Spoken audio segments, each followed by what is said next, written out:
I just posted a video on how I made this DIY GoPro Jacket Mount, and I thought the next logical step was to post a video of all my test footage, but the more I watched that footage, the more annoyed I got because it was shaky. So I walked Butters, we walk at a 16-minute mile pace, and it's okay for the most part. And then I did some footage of me playing fetch with Charlie, and it was so shaky to the point where most of it was unusable. So I thought, what can I do to improve this? I watched this video of a dog running on the beach, and I noticed his camera was way in the back and it didn't look so shaky. So I did the same with my mount, and I placed the camera all the way on the back here, but as you can see from the footage, it's not there's no improvement, it's worse.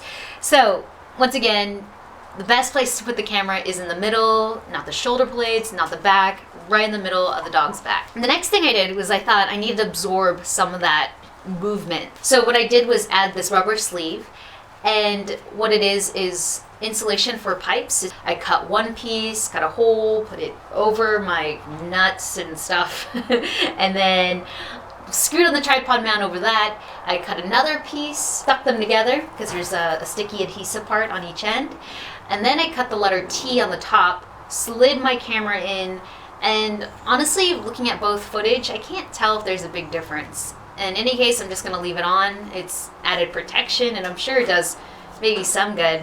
It's really optional. The way I see it is that shaky camera footage can't be avoided unless you introduce some camera stabilizer, like a Steadicam or a handheld gimbal, as suggested from one of my subscribers. There's a lot of DIY videos online on how to make a Steadicam for your camera, but it deals with counterweights, like a counterweight's down here and a counterweight's back here, and I'm not sure how to put that on top of a dog without it being too heavy on the dog and without the dog getting in the way. So, I mean, I would have to think more about that and see if I could do something, but I'm not sure. I'm not sure how to go around that.